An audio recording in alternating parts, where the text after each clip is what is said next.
Hello, എല്ലാവർക്കും simply കേളിയിലോട്ട് സ്വാഗതം. ഇന്ന് നമ്മൾ ചെയ്യാൻ പോകുന്നത് റവ വെച്ചിട്ടുള്ള ഒരു അടിപൊളി റെസിപ്പിയാണ്. വളരെ പെട്ടെന്ന് നമുക്ക് ചെയ്തെടുക്കാൻ പറ്റുന്ന ഒരു സൂപ്പർ റെസിപ്പിയാണ്. അപ്പോൾ ഈ ഒരു റെസിപ്പിക്ക് വേണ്ടുന്ന ഇൻഗ്രീഡിയൻസ് എന്തൊക്കെയാണെന്ന് നോക്കാം. റവ വെച്ചിട്ടാണ് നമ്മൾ ചെയ്യുന്നത്. 1 കപ്പ് റവയാണ് എടുത്തിട്ടുള്ളത്. 250 ml കപ്പിന്. നമുക്കാണെങ്കിൽ വറുത്ത റവയോ വറുക്കാത്ത റവയോ എടുക്കാം, ഏതായാലും പ്രശ്നമില്ല. അത് 250 ml. 1/4 കപ്പ് മൈദ,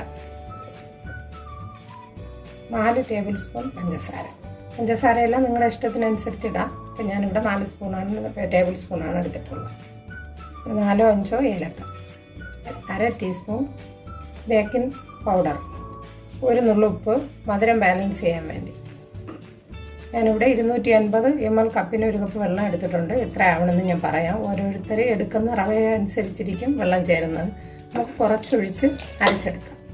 ഞാനിതൊന്ന് അരച്ചിട്ട് വരാം. എനിക്കിവിടെ 1 കപ്പ് വെള്ളമാണ് ആവശ്യം വന്നിട്ടുള്ളത്. ഇതുപോലെ ഒന്ന് അരച്ചെടുക്കണം. ഈ രീതിയിലാണ് അരച്ചെടുക്കേണ്ടത്. ഈ ഒരു രീതിയിലാണ് നമുക്ക് ബാറ്റർ കിട്ടേണ്ടത്. ഇനി നമുക്ക് ഫ്രൈ ചെയ്തെടുക്കാം. ഓരോന്നായിട്ട് ഒഴിച്ചു കൊടുക്കാം. നല്ല പൂരി പോലെ തന്നെ പൊങ്ങി വരും. നമുക്ക് ഇതുപോലെ ഒന്ന് എണ്ണ ഒഴിച്ചു കൊടുത്താൽ മതി.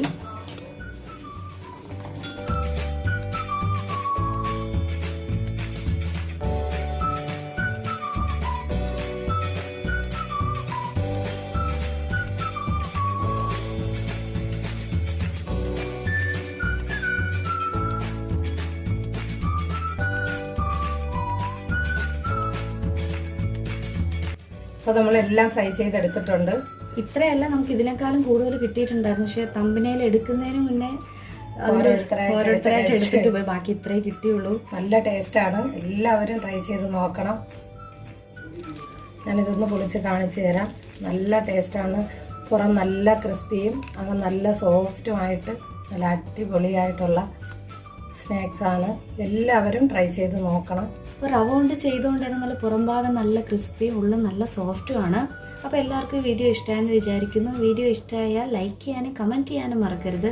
നമ്മുടെ ചാനൽ ആദ്യമായിട്ടാണ് കാണുന്നതെങ്കിൽ സബ്സ്ക്രൈബ് ചെയ്യാനും മറക്കരുത്. തൊട്ടടുത്തൊരു ബെല്ലൈക്കനുണ്ട്, അത് പ്രസ് ചെയ്യാനും മറക്കരുത്. Thanks for watching. See you in another video. അസ്സലാമു അലൈക്കും.